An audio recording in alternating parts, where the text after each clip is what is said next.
hopefully this video will be super helpful for those of you who are trying to get a house in Singapore. I try to consolidate everything in one place just for brief information. For more information, please do you go to the governmental website, which I'll link down below, and you can check out the pricing and the latest updates, so and so forth. Later I'll disclose more figures on my results based on my me and my fiance's total income and also total savings and how much we are eligible for, and I'll actually tell you the facts of how much we were actually eligible for let's say like 3 to 6 months ago.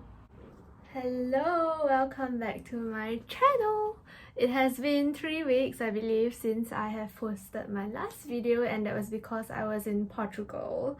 So look forward to my Portugal trip vlog. It will be in snippets of my memory.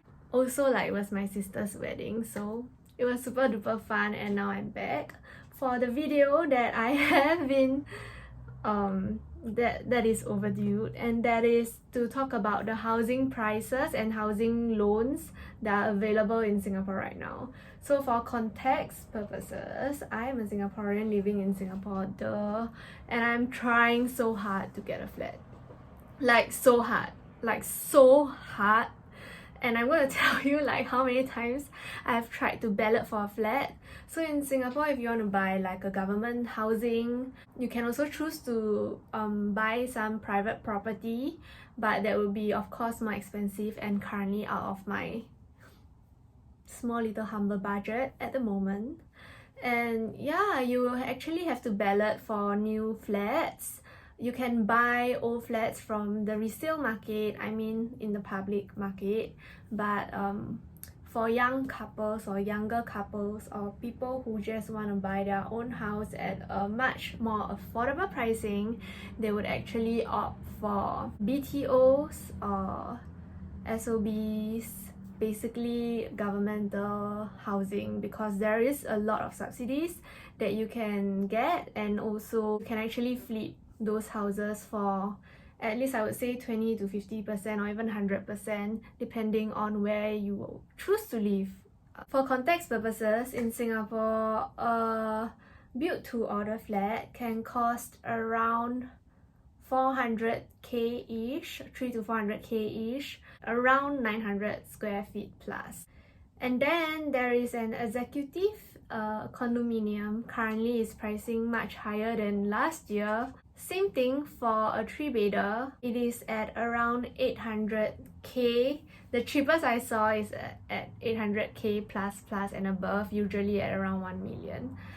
If you look at resale market, around the same square feet, it will be around $800,000 outside of the town area or nearer to the town area. And if you talk about private apartment or more like condominiums in Singapore in general, it's around like 1.2 million on the cheaper side to 1.5 I would say is on average.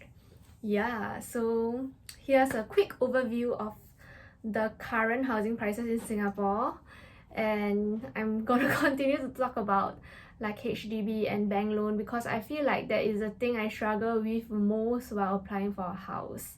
I found this picture on the government website over here. I'm gonna insert it over here so you can see it properly. Basically stating the 3 differences between a housing development board loan, meaning the government loan, as compared to bank loan. Basically the down payment, so this screenshot is obviously not updated from their site, cough government, is actually at 15% of the purchase price now. So I believe last year in December it was at 10%, which is on the screenshot.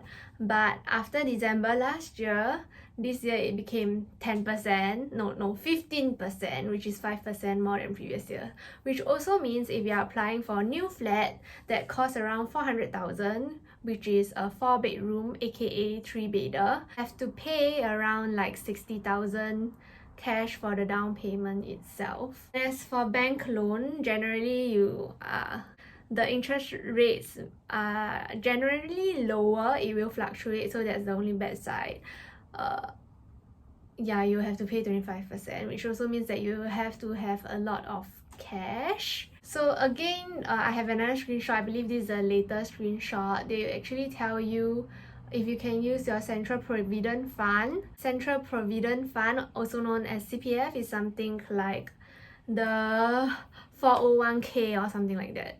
Okay, but except for Singaporeans, it's compulsory. They also state when to pay. There's also a staggered down payment scheme for built-to-order flats, but as for resale, it's seriously at completion appointment. And for EC, HDB loan is not applicable. Also in Singapore, if your combined household is more than 14,000 Singapore dollars, you are not eligible to buy HDB. Moving on, there is a HDB loan calculator on their website, which now it is under maintenance. I'm not so sure when they'll come back, but I managed to use the website before I actually went to Portugal, so these numbers are quite up to date. But seeing that, of course, like they are maintaining, most likely they are going to change it again. Anyway, these are the documents you have to prepare when you are applying to, so long as you are buying a BTO or sale of balance or resale even, very crucial for those of you who do not know. For me personally, when I went for viewing, I actually do not have this letter with me, and it really takes down a lot of credibility as a buyer, is that you need to apply for something called the HDB Loan Eligibility Letter, also known as the HLE. So basically what this paper will show is just based on your income and your savings or your Central Provident Fund, how much money you are eligible to loan from the government. The number on the paper should be close to the price of the flat that you are trying to buy, and that kind of just shows how much credibility you have in terms of your purchasing power on paper. I actually applied for that, I think 3 months earlier, like in March, and I got a very different number from what I had from the HDB calculator, in which I'll talk about it now. So I did some play around based on $50,000 in your CPF ordinary account, and assuming that you and your partner has $3,000 every month, has been earning $3,000 every month for more than a year. Based on your income and savings and expenses, according to the calculator, you can actually loan up to 388,000 with HDB loan for governmental housing. With bank loan, potentially around up to 440,000. Now I'm going to show you how much I can afford based on my current savings in my ordinary account, and also how much with my fiance and I are both earning. So based on $70,000 that we have in our ordinary account, and assuming that we are both earning the same at 5,500, so that's my current pay if you haven't watched my finance video already, this is the amount that we can loan from the government. That is 713k with the government loan and 808k with the bank loan. However, in March, I have a very different result. I only had around like 200 to 300k worth of loan that I can afford. I think at a point of time, after me and my fiance just started working for a few months, so we took a study break, or we took a 1-year break to went back to study and upskill ourselves. As much as this is what they tell you are being judged on, I feel like there is also a lot of other factors that goes into the computation of the numbers. Because 3 months ago, my amount was only at, what was that called?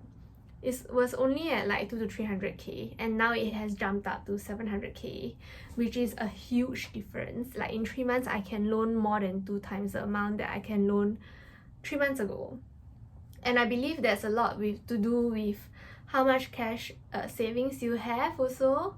So it is quite it is not very lengthy, but it is quite some things for you to fill in, and you really need your salary receipt to be prepared, at least for 6 months that I can remember. Yeah, so this is just some tips and tricks for you to take note on. So let's look into the further results of this calculator based on $50,000 in your savings, or more like in your CPF, excluding your cash, because they didn't ask me how much cash I have in this calculator at that point of time. And assuming that you and your partner both earn $3,000 each, you can see these results. They will tell you the loan amount 330k, and the loan period and the interest 2.6 is as of before I went to Portugal, which is as of early June.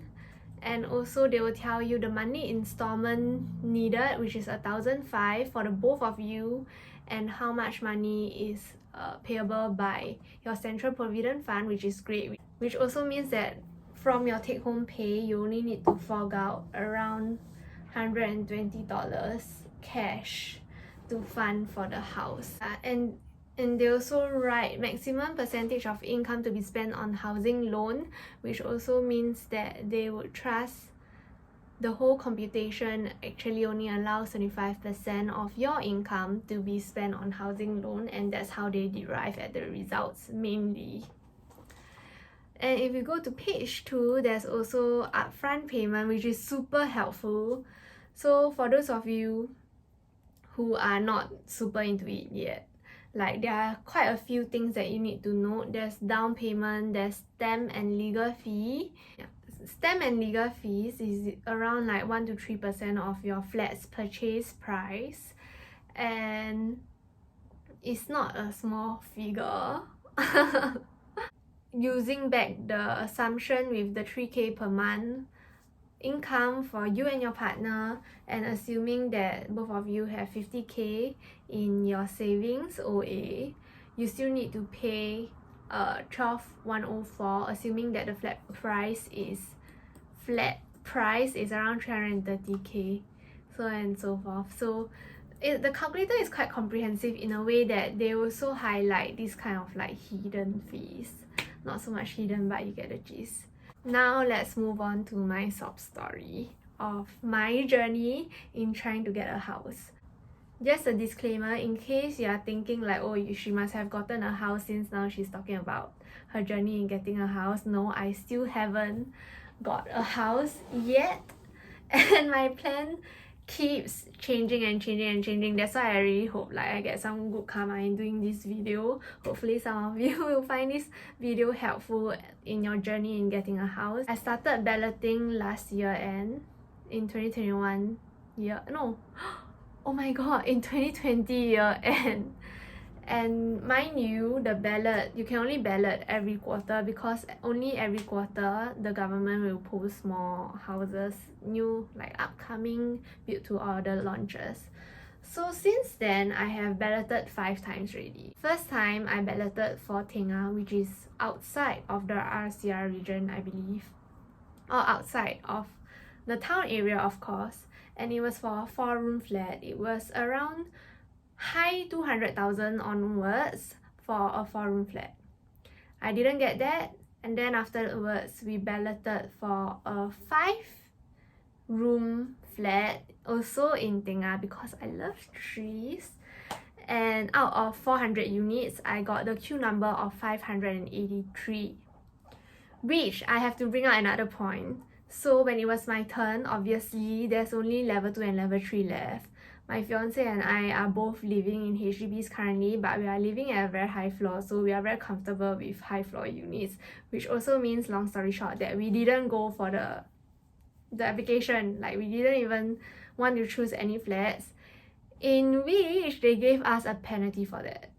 So you really have to take note, if you don't want to apply, or if you see that your number is bad, before they even actually call you to go down, you have to cancel your queue number on the waiting list. If not, they're gonna give you a penalty. And if you have 2 penalties, you will be penalized from balloting in the next year, because they assume that, oh, for sure this applicant is not in a rush to get houses. So here's to you, here's to me. Now I already have one penalty. Try not to get 2 penalties in a year because that's where they really penalize you from balloting the next year in the future houses. So the third place we were trying to ballot was in Dakota, or was that the second place? Anyway, it was the third choices. It was Dakota. It was in the town area, and for a 4-room flat, it's priced at 600k and above. We didn't even get into the queue number. Then we applied for another one at Toh Guan, which is near Jurong East. I was quite looking forward to that because I feel like it's very convenient. It is in the RCR region, and it was a 4-room flat for I think also 600k and above. And they only have I think like 200 to 300 units. It's not a big launch. I didn't get it, but my best friend get it, and I think the reason why she get it is also because she was pregnant. So just a tip, if you are pregnant, or if you are married, or if you are living with old people, they actually give you a lot of priority for that. Or if you are staying near, or if the new location is near to your parents, there's also a proximity benefit or something, a married child parent scheme or whatsoever, MCPS, and they actually give you more ballots for that. So immediately increases your chance of getting a house. Yeah, anyway, we didn't get it. The next one that we balloted for was, what was it? Was at Bugis. Oh my god. I can't remember what's the actual place. I think it was at Rocher, and this is in the town area. One bad thing about buying a flat in a town area is that you have to stay for 10 years before it actually MOP. Was it called MOP? Yeah, as compared to outside town area, you just need to stay for 5 years and you can sell the house or rent the house, whatever you want. But if you are staying in the town area, you need to stay for 10 years before you can actually sell the place or move on to another place. Anyway, there was 600 units available. Guess what's our number? It was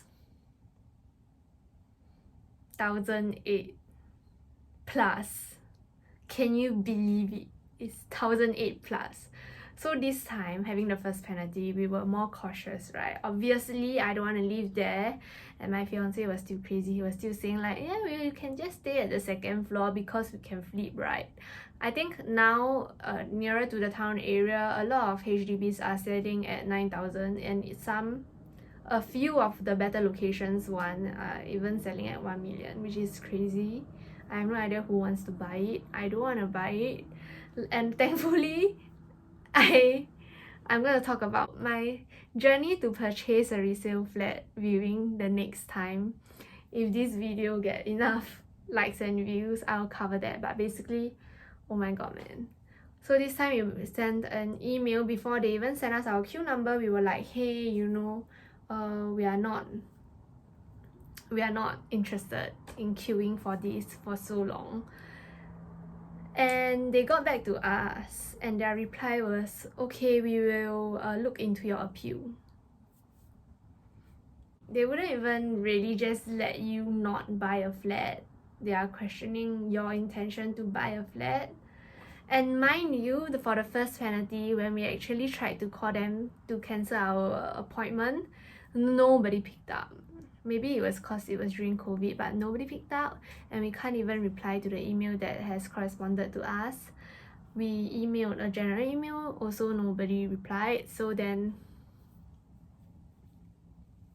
I don't know.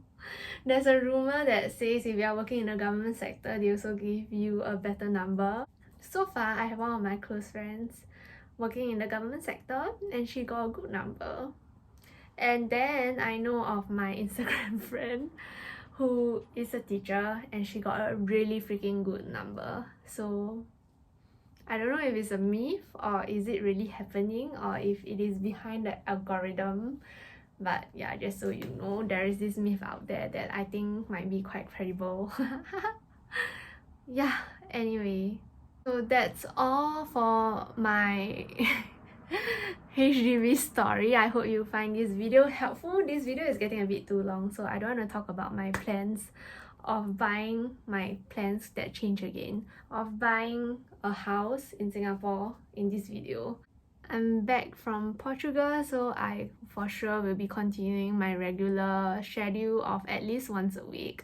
Hopefully one video in 6 days or one video in 5 days, we will see. And that's all for this video. Thanks for watching. Like if you find this video helpful, and I'll see you in my next one. Bye!